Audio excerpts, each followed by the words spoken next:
Hey doing everyone, welcome back. I don't know about y'all, but I'm getting pretty sick and tired of hearing our country be run down, torn to bits, just absolutely shredded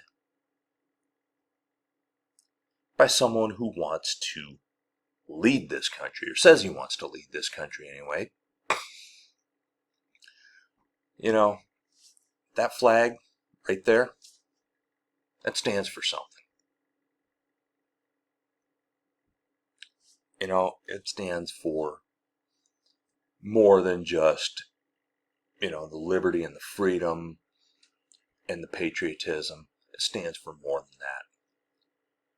It stands for hope and optimism and a forward-looking country.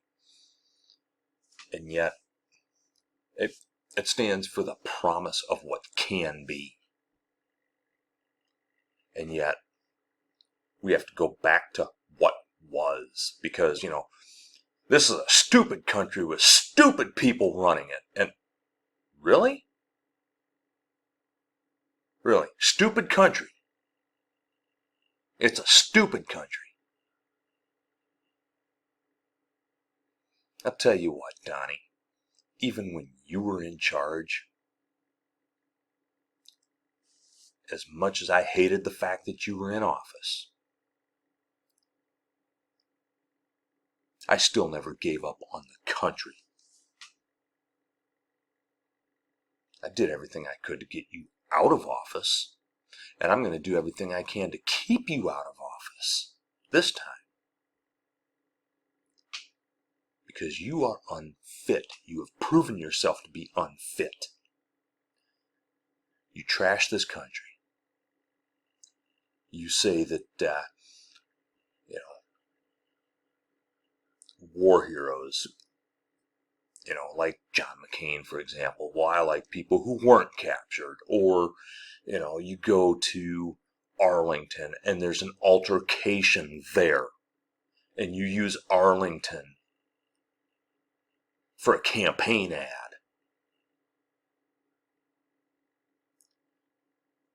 You mock Gold Star families.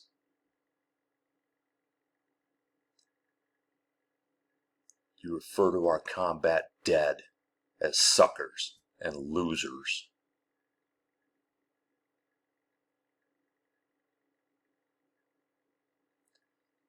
And you want to be in charge. You're the same guy that said that instead of generals, you could replace the generals with football coaches. Because they make decisions. Yeah, football coaches make decisions. That doesn't make them military tacticians. There's a big difference.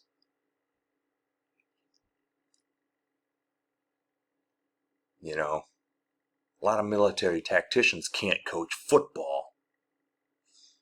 And a lot of football coaches don't know a damn thing about military tactics. You want to oppose tariffs. You want to throw out everybody that you don't want to be here. And you know what?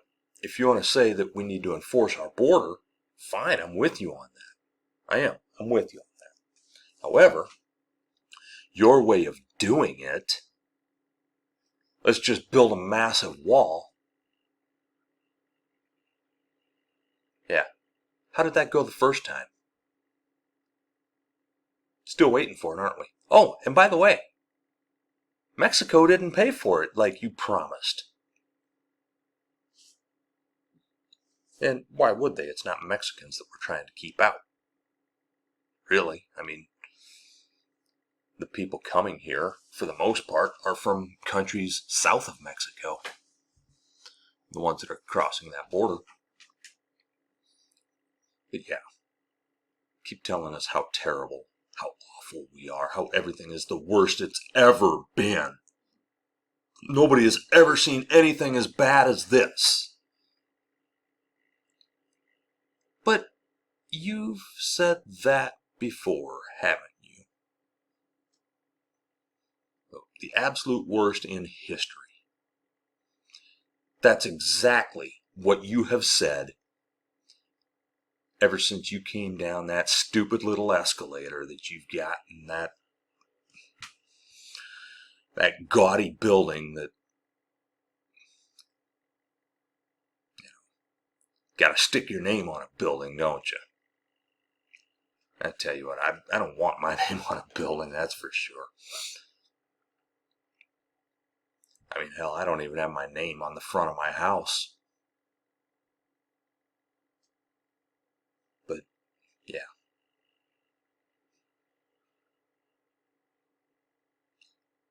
Yeah, everything's the worst it's ever been.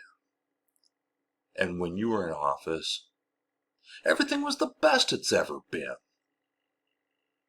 Huh. Factually not true, of course. You want to say that there was zero inflation when you were in office. Well, no, that's not really true.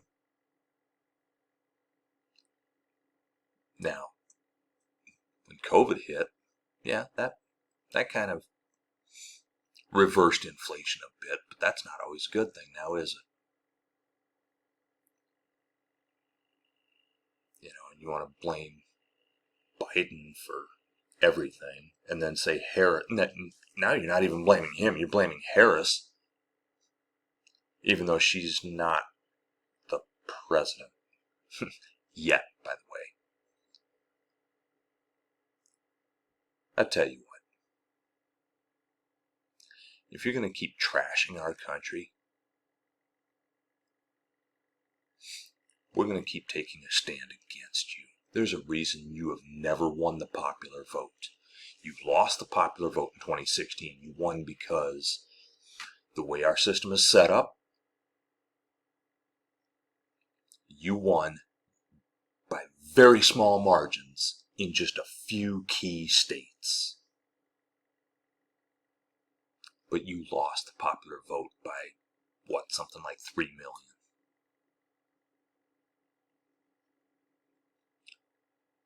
And then, 2018, you lost the midterms. 2020, you lost the popular vote and the Electoral College.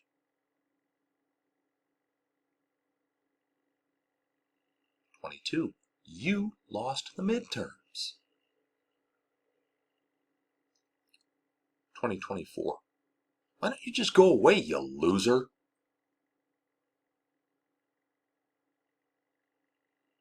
Everything's the worst it's ever been with you.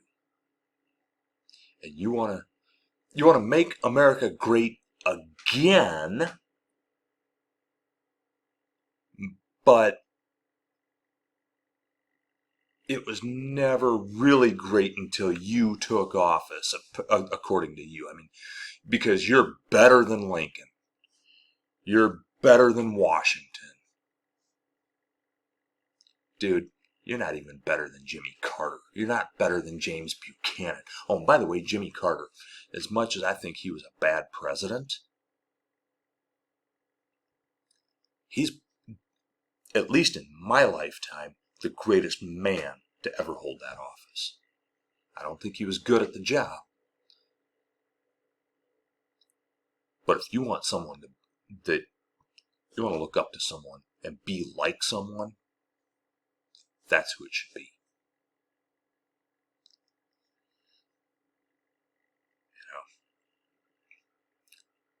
And you know what? In hindsight, maybe Reagan wasn't as good as I thought he was. But I tell you what he did, what made Reagan a good president, is he instilled in the American people that sense of hope and optimism. Morning in America. Morning again in America. 1984. His re-election campaign. Hope, optimism. You're all doom and gloom and pessimism. Once again, that stands for what is possible, what can be.